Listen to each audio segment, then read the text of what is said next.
2019 সালের বিশ্বকাপ সেমিফাইনালে ম্যানচেস্টারের ওল্ড ট্রাফোর্ডে যে রাত ভারতের কোটি ভক্তদের চোখে জল এনেছিল, 6 বছর পর সেই আঘাতের গভীরতা যেন আরও স্পষ্ট হয়ে উঠেছে। সেদিন কিউইদের কাছে মাত্র 18 রানে হেরে বিদায় নিয়েছিল ভারত। বাইরের চোখে সেটা ছিল একটি দুঃখজনক হার, কিন্তু ভারতীয় ড্রেসিং রুমের ভিতর ছিল নিঃশব্দ কান্নার এক অনুচ্চারিত অধ্যায়, যা এতদিন পর সামনে আনলেন যুবেন্দ্র চাহাল। 2019 में सबको ही रोते हुए देखा है। ভারতীয় ইউটিউবার রাজ সামানির এক পডকাস্টে ভারতীয় লেগ স্পিনার জানান, ম্যাচ শেষের পরপরই ড্রেসিং রুমে নেমে এসেছিল নিস্তব্ধতা আর কান্নার হাহাকার। এমনকি বিরাট কোহলির মতো মানসিকভাবে কঠিন একজন খেলোয়াড়কেও তিনি বাথরুমে কাঁদতে দেখেছেন।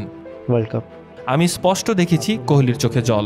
যখন আমি ব্যাট করতে যাচ্ছিলাম তখন তিনি টুকরে টুকরে কাঁদছিলেন। সেই ম্যাচে কোহলি আউট হয়েছিলেন মাত্র 1 রানে।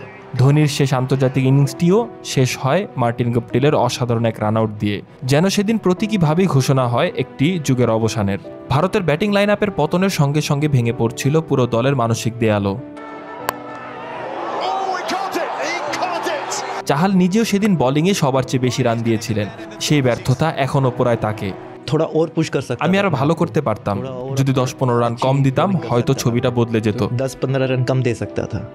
চাহালের এই স্মৃতিচারণে ফুটে উঠেছে একটি অপ্রকাশিত সত্য। ক্রিকেটারদের চোখের পানিও কখনো কখনো ঝরে ক্যামেরার বাইরে।